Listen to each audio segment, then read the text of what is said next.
Mahakama ya juu imetoa onyo kali kwa waziri wa afya Aden Duale kwa kukaidi maagizo ya mahakama.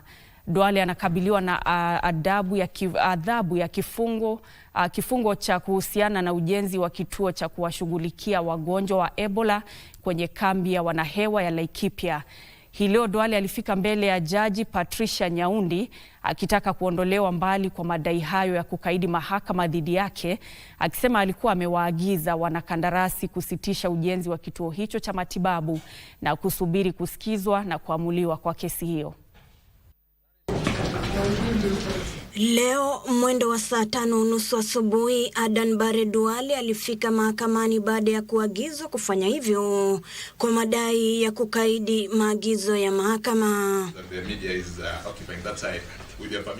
Akiwa kizimbani, Duale kupitia taarifa alithibitisha kusitishwa kwa makubaliano kati ya Amerika na Kenya kuhusiana na ujenzi wa kituo cha kushughulikia maambukizi ya Ebola. The ministry understanding of the conservative order was that the court had suspended the implementation of the proposed collaboration between the government of Kenya and the United States government in relation to the Laikipia Air Base facility.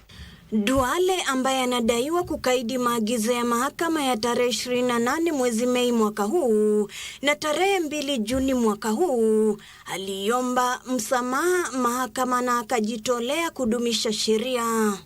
The Laikipia facility could serve as a vehicle for Ebola importation into surrounding community is scientifically unfounded. Akijitetea, waziri alihimiza mahakama kutekeleza wajibu wake kwa vile serikali inajenga kituo hicho kwa manufaa ya umma. Hata hivyo, taasisi ya katiba na chama cha wanasheria nchini ambazo ni walalamishi kwenye kesi hiyo zilihimiza mahakama kutoa adhabu kali kwa waziri ili kosa hilo lisirejelewe tena siku zijazo.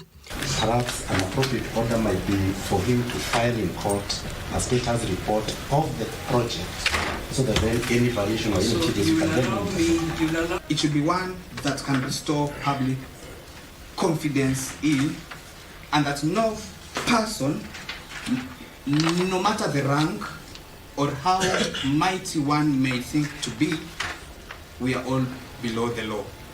Akitoa uamuzi wake, Jaji Patricia Nyaundi alimsamehe Duale lakini akamuonya vikali.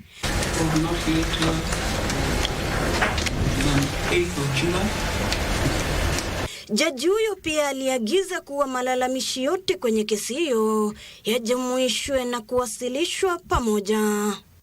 Waziri wa afya Aden Duale ameponea tundu la sindano kufungwa jela baada ya kuiambia mahakama kwamba hakukusudia kukaidi amri yake na kwamba hatarejelea kitendo hicho tena. Ruth Wamboi nikiripotia Darubini.